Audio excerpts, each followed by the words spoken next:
Masalah pada paper ini yaitu 4G tidak mampu memenuhi permintaan pengguna yang meningkat secara eksponensial. Jadi secara khusus indeks jaringan visual Cisco memperkirakan bahwa jumlah perangkat yang akan terhubung dengan seluler akan mencapai 12,3 miliar dan rata-rata ponsel cerdas akan menghasilkan lalu lintas 132 GB per tahun. Terus metode di sini pada paper saya menggunakan prediksi performa beban jaringan dengan menggunakan model regresi linear, long short term memory atau LSTM, dan recursive neural network atau RNN. Kemudian pada bagian kedua menggunakan anomali yang diintegrasikan ke dalam kumpulan data 5G. Kami melakukan klasifikasi pada status sel jaringan saat ini yang mendeteksi anomali yang ada dengan menggunakan regresi logistik dan algoritma tree-based machine learning yang banyak digunakan bernama peningkatan gradien ekstrim. Lalu pada hasil terlihat bahwa LSTM dan RNN berkinerja lebih baik dari LR pada semua skenario seperti yang diharapkan. Untuk hampir setengah dari skenario, RNN mengungguli LSTM. Namun secara rata-rata LSTM juga mengungguli RNN dalam hal metrik map. Namun seperti yang terlihat, RNN mengungguli LSTM dalam hal metrik MAE. Ini karena NNN lebih berhasil dalam mendeteksi kondisi yang tidak terduga, misal kecepatan data yang tidak stabil. Dengan kata lain, LSTM lebih berhasil dalam mendeteksi kecepatan data yang stabil dibandingkan dengan RNN. Kelemahan, karena NVDAF masih baru dalam jaringan seluler 5G, literatur tentang topik ini tidak selengkap yang seharusnya. Dan makalah ini menerbitkan karya baru yang mempertimbangkan implementasi yang kompatibel dengan NVDAF. Dalam hal data lalu lintas untuk 5G, sayangnya tidak ada pilihan kumpulan data yang komprehensif untuk digunakan pada skenario NVDAF yang dipelajari dalam makalah ini. Lalu pada peluang atau future works, jaringan seluler 5G hadir dengan banyak fitur baru dibandingkan dengan jaringan seluler sebelumnya, seperti fungsi analisis data jaringan atau NVDAF yang memungkinkan operator jaringan untuk mengimplementasikan metodologi analisis data berbasis machine learning mereka sendiri atau mengintegrasikan solusi pihak ketiga untuk jaringan mereka. Para peneliti mengantisipasi bahwa 5G akan menjadi perubahan paradigma utama daripada kemajuan bertahap pada 4G.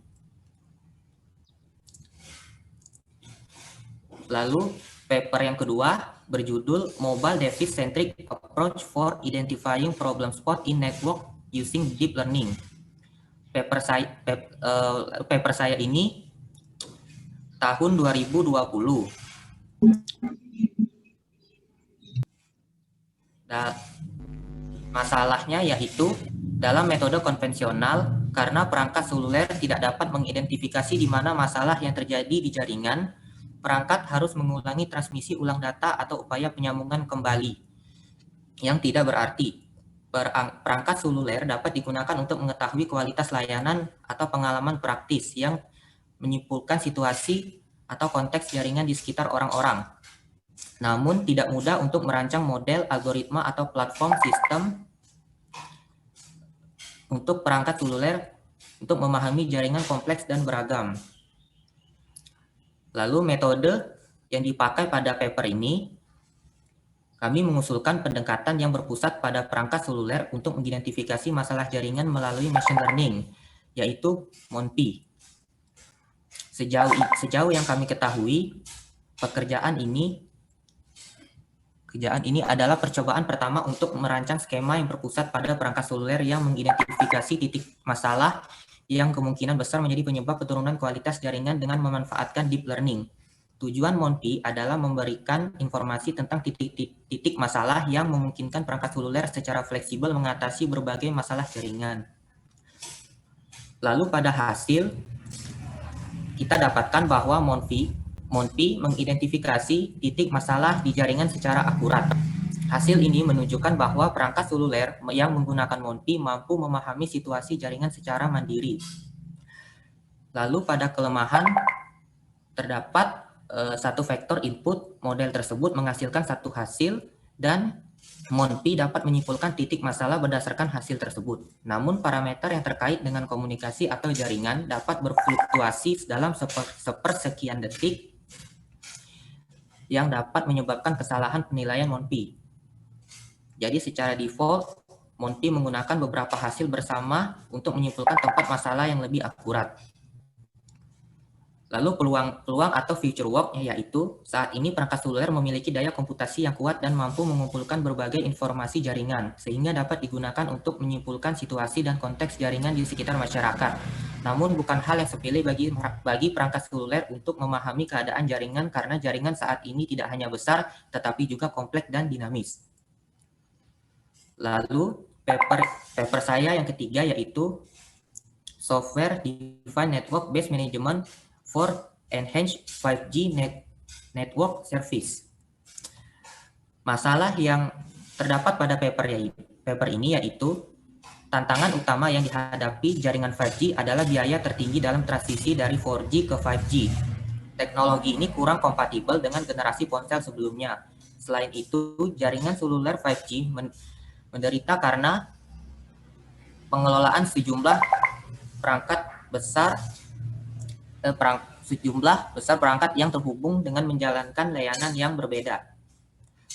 Lalu metode yang dipakai pada paper ini menggunakan fleksibilitas arsitektur yang akan dirilis dengan mengimplementasikan Software Defined Network atau SDN di jaringan seluler 5G.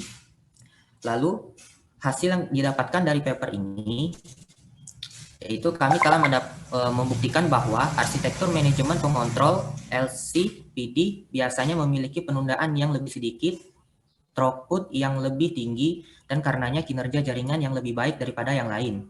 Arsitektur bidang kendali ini lebih baik daripada arsitektur bidang kendali terdistribusi karena dalam arsitektur ini setiap saklar dihubungkan hanya ke satu pengontrol. Lalu kelemahan yang terdapat dari paper ini yaitu terlepas dari keuntungan SDN, terutama dalam perilaku dinamis, pemisahan bidang kontrol dari bidang data dapat menghasilkan beberapa masalah kinerja yang terkait dengan keandalan dan keamanan jaringan. Ini juga dapat menghasilkan masalah baru seperti masalah penempatan pengontrol. Lalu peluang atau future work-nya yaitu 5G adalah singkatan dari teknologi seluler generasi kelima. Ini adalah iterasi sistem nirkabel seluler terbaru. Teknologi nirkabel bergerak ini lebih cerdas karena memungkinkan interkoneksi seluruh dunia tanpa batasan dan menambahkan lebih banyak layanan dan manfaat ke dunia dibandingkan dengan teknologi seluler 4G. Teknologi seluler ini dimaksudkan untuk memenuhi perkembangan besar informasi masyarakat kontemporer dan konektivitas Internet of Things atau IoT dengan miliaran komputer yang terhubung dan teknologi masa depan. Lalu paper saya berikutnya berjudul Risk Aware Service Route Planning for System Protection Communication Network of Software Defined Networking in Energy Internet. Masalah yang terdapat pada paper ini yaitu SP sangat bergantung pada jaringan komunikasi perlindungan sistem yang sesuai atau SPCN yang mentransfer berbagai layanan kontrol. Saat ini layanan kontrol terutama dilakukan pada jalur pribadi berbasis SDH yang ditandai dengan latensi rendah dan kemampuan kontrol yang tinggi melalui antarmuka 2 megabit per second. Namun mode pengiriman seperti itu sulit untuk berbagi informasi waktu nyata di antara perangkat yang berbeda karena tidak ada jaringan yang bersatu dan cenderung menyebabkan inkoordinasi di antara subsistem yang berbeda. Selain itu, faktor penundaan peralatan, utilitas bandwidth yang lebih rendah dan ketidakkonsistenan pemrosesan latensi di berbagai infrastruktur semakin membatasi aplikasinya di jaringan komunikasi energi internet. Dengan demikian, jaringan komunikasi berkinerja tinggi dengan kemampuan koordinatif global perlu dibangun. Lalu, pada bagian metode, kami pertama kali memperkenalkan arsitektur komunikasi berbasis SDN untuk IE. Kemudian kami menganalisis resiko node, resiko tepi layanan pembawa dan resiko keseimbangan jaringan secara keseluruhan dan dari perspektif konektivitas jaringan dan karakteristik layanan. Setelah itu dirumuskan model sistem SPCN berbasis resiko. Lalu pada hasil menunjukkan resiko penyimbangan jaringan dalam perencanaan perutean alternatif dari topologi jaringan 17 node versus jumlah layanan dengan ambang derajat persimpangan yang berbeda. Mengingat sebagian besar layanan kontrol di SPCN biasanya dimulai dari substasiun atau stasiun pelaksana yang berakhir di stasiun master atau pusat kendali atau sebaliknya. Hal ini diamati bahwa risiko balancing jaringan meningkat dengan meningkatnya jumlah layanan. Meningkatnya layanan menghasilkan pengurangan jalur perutean yang tersedia, sehingga risiko penyimbangan jaringan lebih tinggi. Lebih lanjut, perlu diperhatikan bahwa risiko balancing jaringan meningkat lebih cepat bila jumlah layanan kurang dari 20. Lalu pada kelemahan, terdapat EI memiliki cakupan geografis yang luas dan tersebar di beberapa ribu kilometer, sehingga melibatkan puluhan atau ratusan perangkat sekunder. Karena terpapar lingkungan yang keras, node tersebut pasti terancam karena kerusakan manusia atau bencana alam. Lalu pada peluang atau future work, kami akan fokus pada peningkatan skema pengkodean dan desain algoritma perutean yang lebih efisien untuk secara efektif memenuhi persyaratan layanan kontrol di SPCN energi internet. Lalu paper berikutnya berjudul Implementation of Network Code Cooperation for Energy Efficient Content Distribution in 5G Mobile Small Cells. Masalah yang terdapat dari paper ini yaitu status seni distribusi konten seluler saat ini menetapkan koneksi seluler unicast antara G Node B seluler dan peralatan pengguna atau user experience. Terlepas dari konten yang diminta oleh pengguna, jika beberapa pengguna meminta informasi yang sama, GNB membuat beberapa koneksi unicast yang direplikasi yang menyebabkan penggunaan sumber daya seluler yang tidak efisien. Lalu, pada metode kami mengusulkan kerangka kerja baru yang disebut Network Code Cooperation atau NCC untuk distribusi konten yang efisien dalam jaringan seluler. NCC mengalirkan arus lalu lintas dari jaringan seluler ke jaringan sel kecil jarak pendek. NCC memanfaatkan Ultra Dense Network atau UDN yang sangat besar untuk mengubah beberapa sel yang lebih kecil menjadi mobile clouds atau MCS. Lalu, pada hasil didapatkan bahwa penghematan energi yang dicapai, misalnya dalam kasus 4 node, masing-masing lebih dari 12% dan 8% untuk mode analitik dan testbed. Selain itu, probabilitas decoding meningkat menjadi 99,5% dengan tingkat penghapusan saluran awal E sama dengan 0,1. Penurunan yang signifikan dalam penggunaan jaringan seluler yang dicapai melalui NCC. Evaluasi yang dilakukan di testbed menunjukkan penurunan tingkat kesalahan saluler multicast hingga 93,75% saat menggunakan sistem kami untuk 16 node. Selain itu, hasil juga menunjukkan bahwa UI mendekode informasi secara sinkronis ke mata manusia. Overhead utama protokol kami adalah penurunan throughput jaringan dalam situasi di mana saluran Wi-Fi lebih lambat daripada saluran seluler dan peningkatan latensi karena sifat pengiriman sesuai pesanan dari protokol RLNC kami. Namun, GNB hanya dapat melayani sesi unicast kecepatan data tinggi dalam jumlah terbatas secara paralel dan tidak ada kesalahan yang dipertimbangkan dalam saluran seluler. Oleh karena itu, dalam skenario nyata dengan ratusan UI yang terhubung ke GNB, throughput akan lebih tinggi dan tingkat kesalahan dalam fase seluler tidak dapat diabaikan. Lalu, kelemahannya masih ada tantangan yang muncul saat menggunakan skema NCC. Tantangan pertama adalah pemodelan multicasting ketika beberapa sumber dikirim ke grup multicast. Tantangan kedua terletak pada pemodelan paket masuk dari GNB dan grup multicast secara bersamaan. Menemukan model untuk skenario seperti itu tidak langsung karena kemungkinan ketergantungan linear dari setiap transmisi berkode. Tantangan ketiga adalah sifat aplikasi karena semua UI harus sinkron.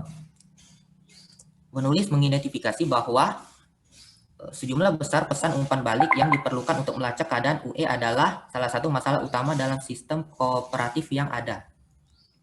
Lalu, peluang atau future work-nya saat generasi seluler baru terungkap, sistem, struktur, perangkat, dan protokol baru dirancang agar sesuai dengan harapan pengguna dan perusahaan. Generasi kelima jaringan nirkabel 5G menghadirkan paradigma jaringan baru di mana sejumlah besar perangkat seluler terhubung di mana saja dan kapan saja. Kami berharap pada saat teknologi ini siap digunakan, UE dengan 2 antena aktif akan menjadi yang terdepan di pasar telepon seluler. Lalu, paper berikutnya berjudul A Hybrid Link Protection Scheme for Ensuring Network Service Availability in Link State Routing Networks. Masalahnya yaitu ketersediaan jaringan seringkali berkurang karena kegagalan tak terduga serta operasi rutin dalam meningkatkan persyaratan ketersediaan jaringan yang ketat. Algoritma routing tradisional seperti Open Short Path First atau OSPF dan intermediate system to intermediate system sebagian besar berkaitan dengan menemukan jalur terpendek menuju setiap tujuan, dan dengan demikian tidak dapat memberikan konektivitas yang baik di bawah frekuensi kegagalan jaringan.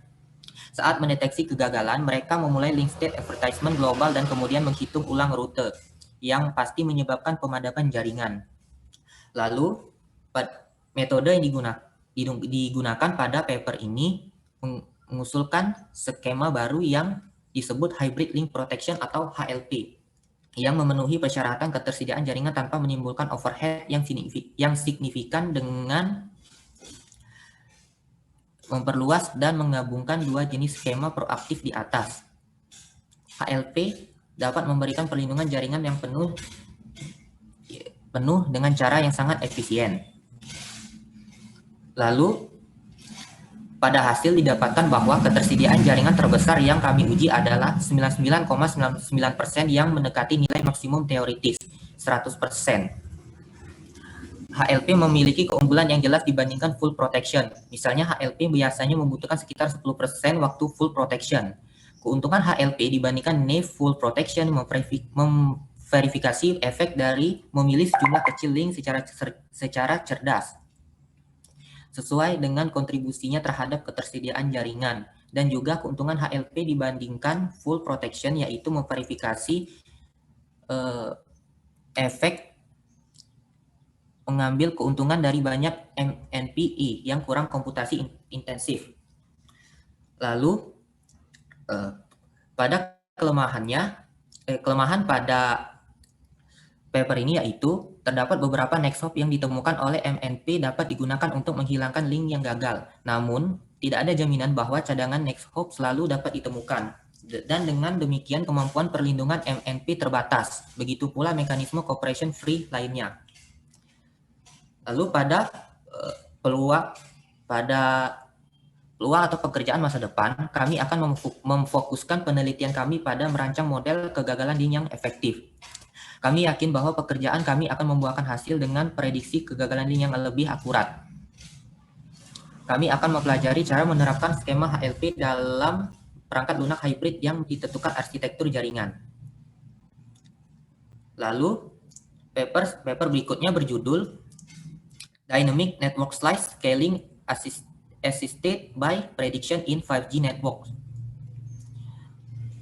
Masalah yang terdapat pada paper ini yaitu para ilmuwan telah mengakui jaringan 5G sebagai hal yang penting dalam memungkinkan operator jaringan memasuki pasar industri vertikal. Lingkungan yang padat dan ramai seperti stadion atau stasiun kereta bawah tanah menjadi contoh kerugian dari permintaan dan lalu lintas yang berlebihan dari sisi pengguna. Masalah utama dalam menerapkan sistem irisan jaringan ini adalah bagaimana mengurangi biaya dan konsumsi energi operator jaringan sambil memastikan kualitas layanan irisan jaringan. Lalu pada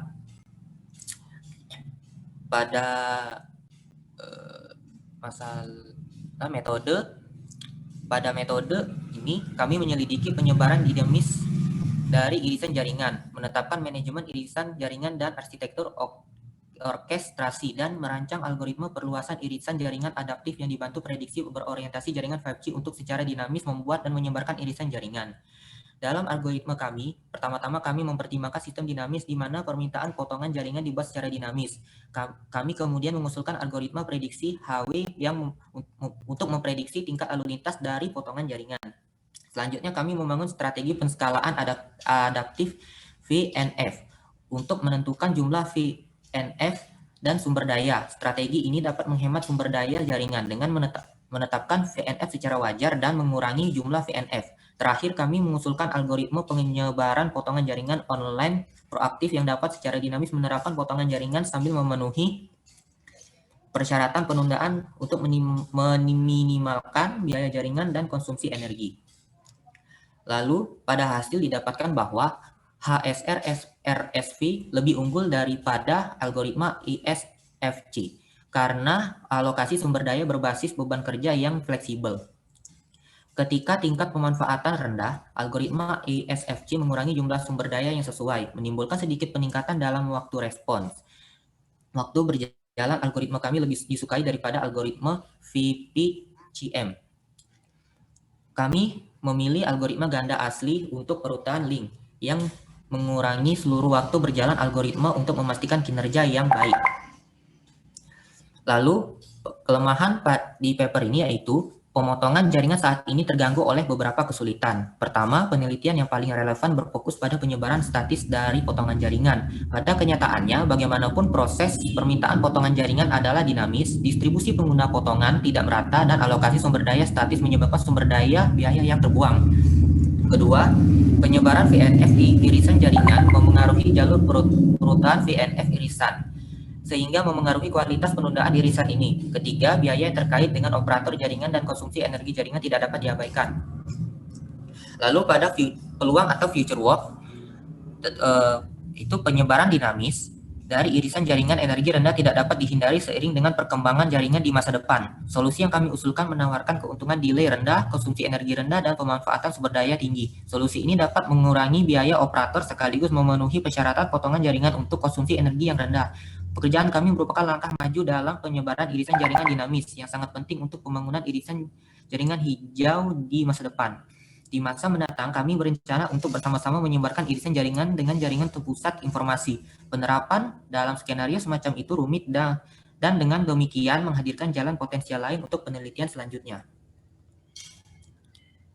Lalu, paper saya berikutnya berjudul Bandwidth Allocation with Utility Maximization in the Hybrid Segment Routing Network.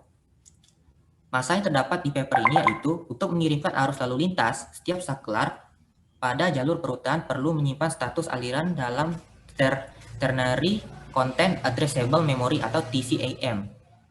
Karena TCAM memiliki sumber daya terbatas, jika jumlah aliran besar, saklar mungkin tidak memiliki memori untuk menyimpan status aliran.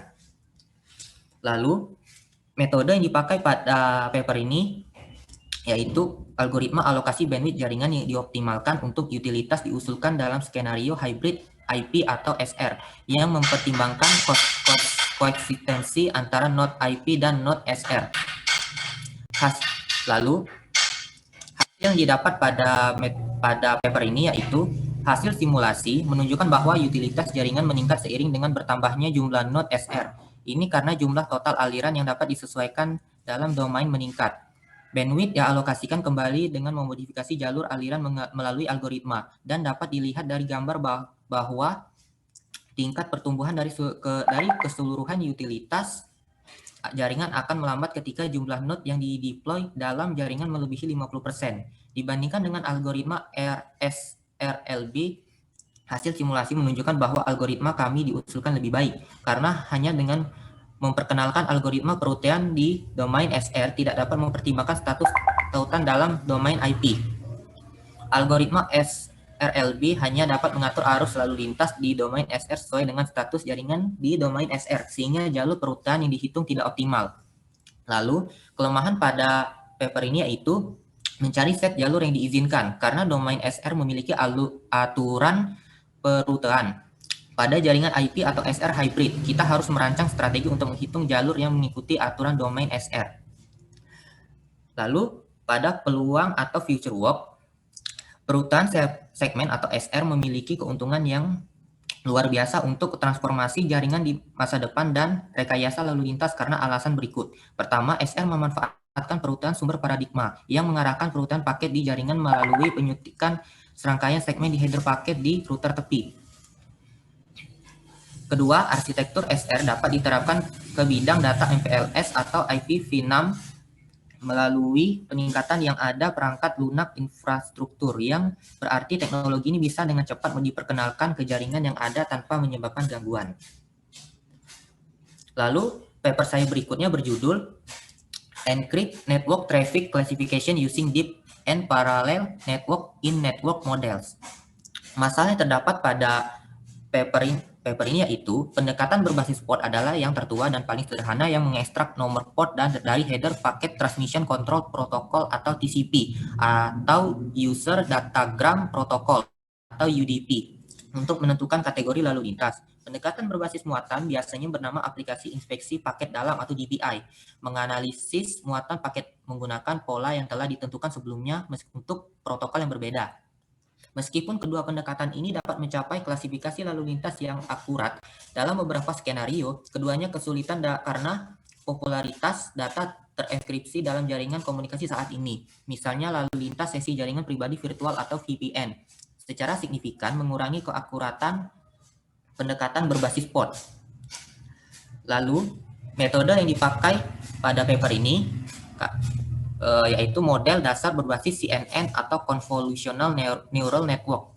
Kami dan kemudian menyajikan model berbasis NIN atau Network in Network yang kami usulkan bersama dengan strategi keputusan paralel.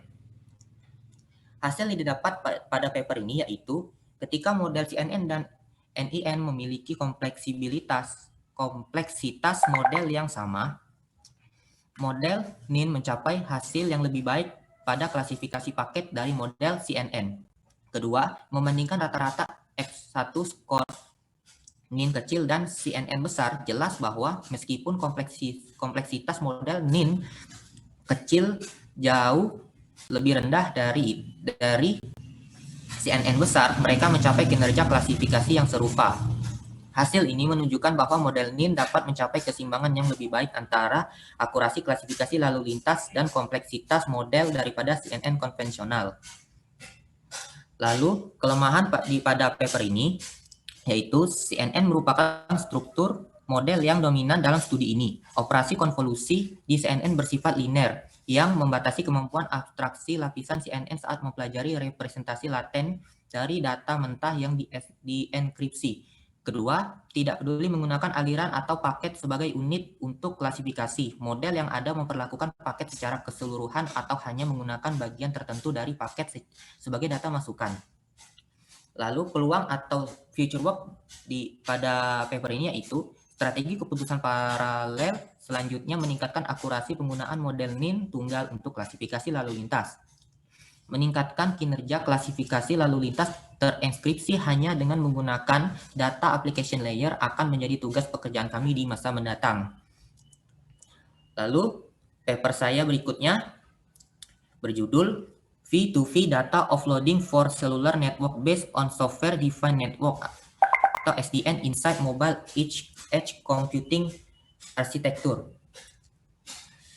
Masalah yang terdapat pada paper ini yaitu pembongkaran data berperan penting untuk masalah ledakan data seluler yang terjadi di jaringan seluler.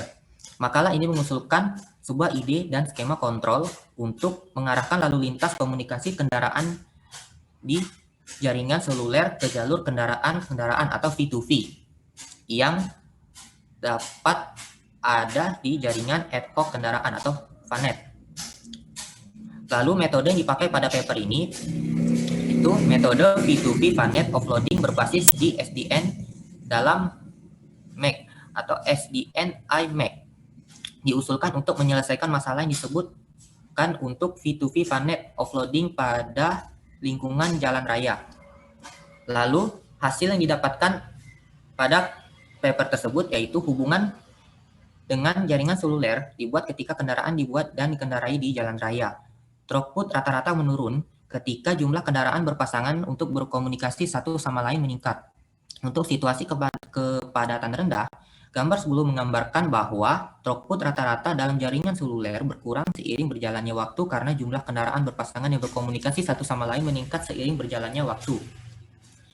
Lalu kelemahannya, Itu kendaraan dapat mengubah kecepatan atau arahnya, misalnya memutar ke jalan lain di titik interaksi jalan yang mengakibatkan putusnya jalur V2V. Lalu untuk pekerjaan di masa depan, yang pertama adalah mempertimbangkan masalah kualitas jaringan atau QoS untuk penilaian awal untuk menyeimbangkan situasi jaringan dari jaringan seluler dan jaringan VANET. Yang kedua adalah bagaimana memiliki transisi yang andal, misalnya konsep TCP terpisah yang diadopsi dalam lingkungan jaringan ad hoc melalui jaringan VANET berbasis MAC.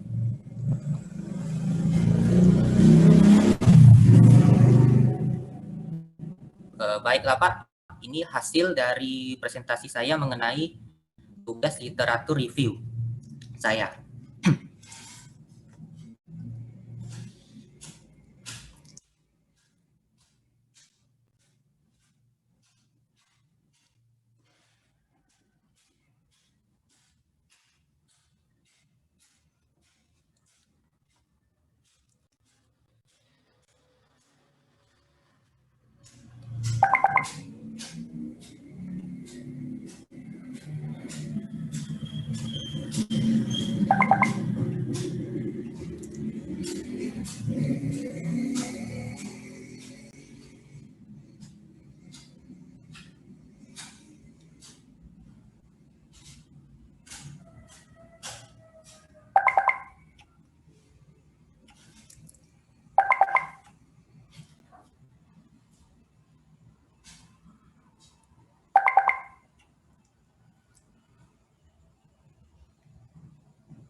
Sudah ya? Sudah Pak? Bapak Yunas 10 ya? Iya Pak.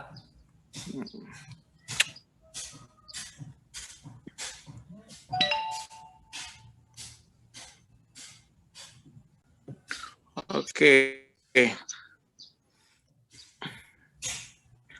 Dari hasil literatur review ini ada beberapa hal yang penting karena kunci dalam melakukan penelitian itu adalah melakukan literatur review.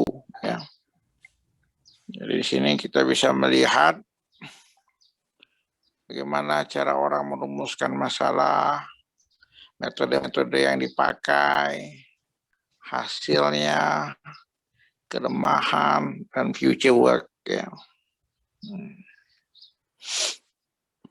Nah, kalau sudah baik, artinya jurnalnya sudah direview dengan baik, maka biasanya dari hasil literatur review inilah nanti akan menjadi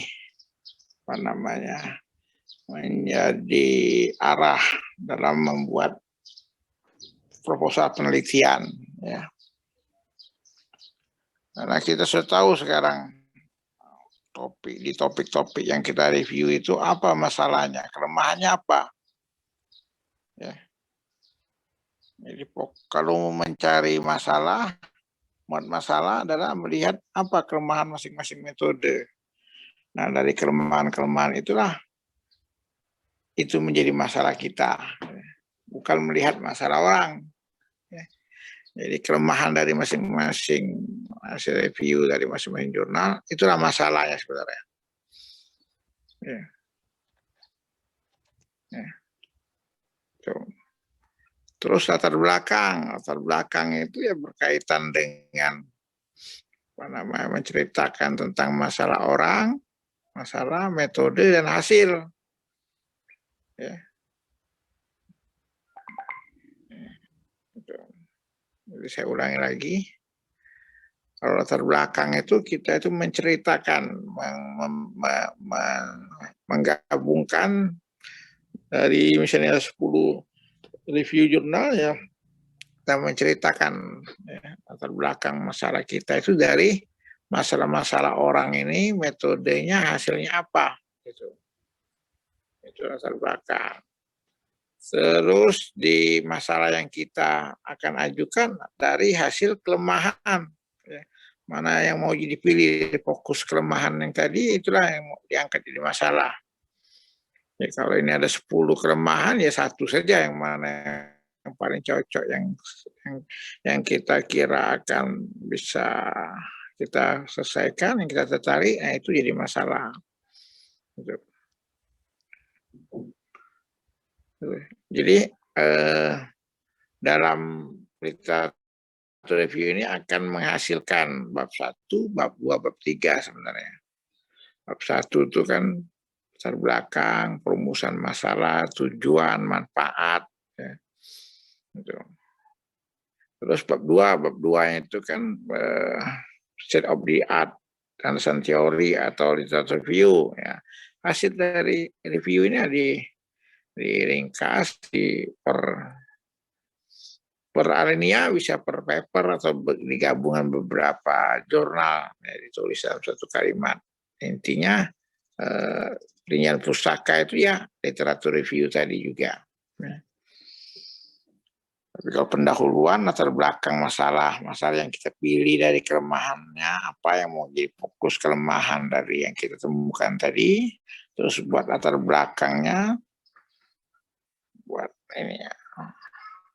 Nah, untuk bab 3 metode itu kan kita sudah tahu ya metodenya apa-apa. Nah, salah satu metode yang dipakai bisa diterapkan di metode kita, tidak. Kalau bisa, nah itu samakan saja metodenya. Ya. Jadi salah satu metode. Ya, misalnya paper A metodenya A, paper B metodenya B. Nah, masalahnya kita ngambil dari paper A, kelemahan dari paper A kita buat masalah kita, nah metodenya pakai yang paper B. Gitu. Kan beda jadinya. Itu cara membuat metode. Ya. Jadi banyak metode yang kita review tadi bisa dicoba-coba, bisa dipilih yang mana yang ini ya. Tapi dia berbeda. Jadi kalau masalahnya dari paper yang pertama, metodenya dari paper kedua atau paper yang ketiga, begitu metode. Nah, sekarang metode apa yang mau disampaikan di dalam metode? Metode itu biasanya pertama berkaitan dengan apa namanya, data ya. Data set atau datanya, sumber datanya dari mana? Kalau data sekunder dari mana? Kalau data primer bagaimana cara mengambilnya? Itu data. Metode itu metodologi itu dimulai dari metode, data set. Setelah itu adalah perangkat kita untuk menyelesaikan ini, ya. Si setting environmental, lingkungan yang mau yang lingkungan percobaannya, baik dari sisi perangkat keras, software, hardware, ya. Tool apa yang dipakai itu masuk di setting di environment, lingkungan, ya. Lingkungan yang mau dicoba itu. Ya. Biasanya kalau di komputer dia perangkat kerasnya apa, bagaimana spesifikasinya, perangkat lunaknya apa saja yang dipakai. Jadi ada data set, ada perangkat yang mau di lingkungannya apa, terus yang ketiga baru metode. Metode itu biasanya dimulai dari desain metode atau blok diagram atau arsitektur keseluruhan dari sistem yang mau dibangun. Biasanya begitu kalau di SK itu. Setelah itu baru dari blok diagram yang umum tadi dirinci lagi dalam bentuk algoritma. dari setiap diagram, setiap blok dari setiap arsitektur itu. Ya, misalnya untuk membuat algoritma ada dua cara, bisa pakai flowchart, bisa juga pakai prosedur kode semu. Ya. Itu ada yang buat pakai prosedur code, ada yang menggunakan flowchart untuk mendetailkan arsitektur atau mendetailkan blok diagram atau menghasilkan desain metode yang umum tadi. Nah, yang terakhir baru langkah-langkah metodenya, langkah-langkah untuk langkah-langkah penelitian. Ya. Oke. Jadi saya ulangi lagi, untuk buat bab 3, metode bab 3 itu terdiri dari satu adalah dataset. Dataset itu bisa dijelaskan, bisa saudara sampaikan sumber datanya, apakah primer atau sekunder, apa dataset sekundernya apa-apa gitu. Kalau primernya bagaimana cara mengambilnya. Terus lingkungan perangkatnya, perangkat kerasnya apa saja spesifikasinya, perangkat lunaknya apa saja yang dipakai. Baru bagian metode, itu metodologi. Metode itu terdiri dari blok diagram atau arsitektur atau desain metode, terus dirinci lagi dalam bentuk algoritma masing-masing blok diagram itu. Ya. Nulis algoritma itu bisa dalam bentuk flowchart, bisa juga dalam bentuk prosedur code atau kode semu. Yang ketiga baru metode, langkah-langkah untuk penelitian yang kita akan lakukan. Ya. Itu bab 3.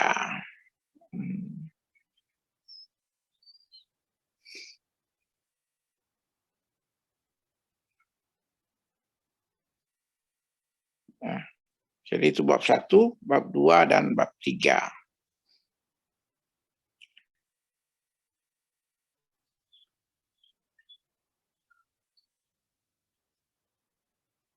Ada pertanyaan sampai sini?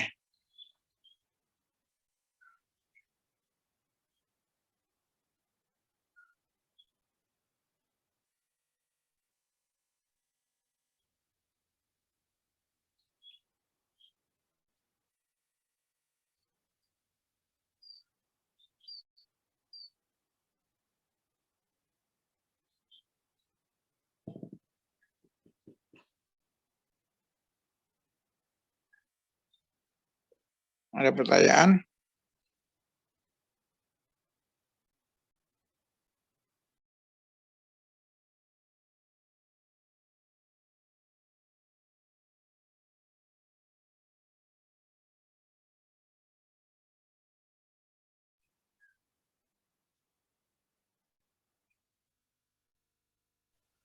Belum ada, Pak.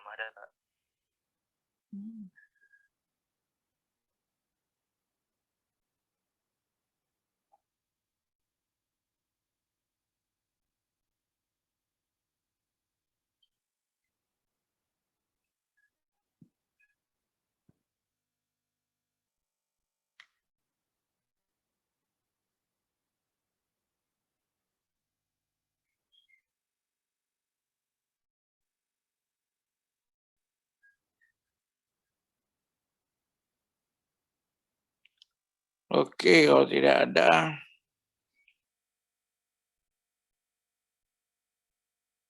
saudara bisa lanjutkan untuk membuat metode. Ya.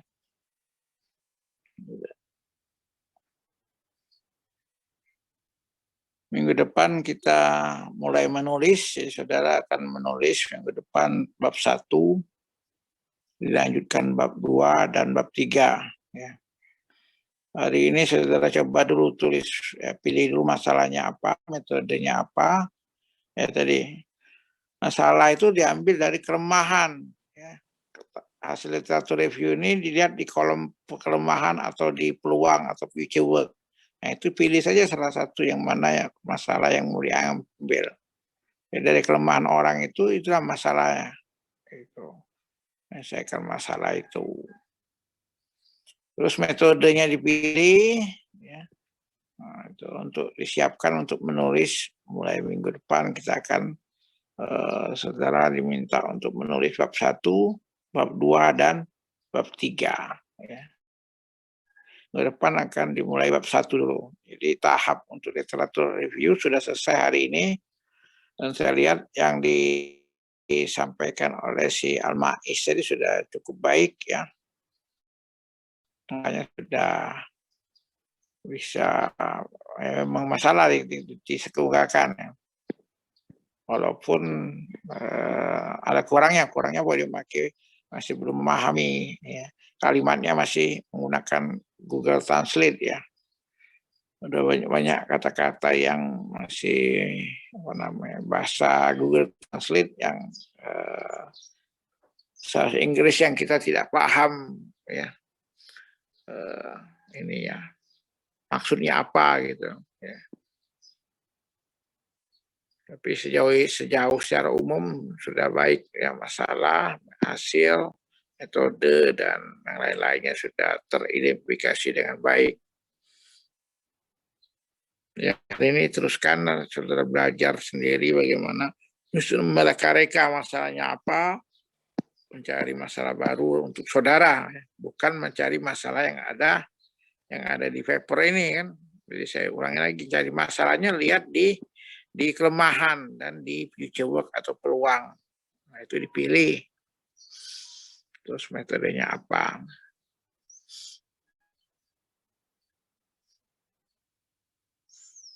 Minggu depan bab 1 silakan ditulis. Latar belakang, masalah, tujuan dan manfaat. Ada pertanyaan?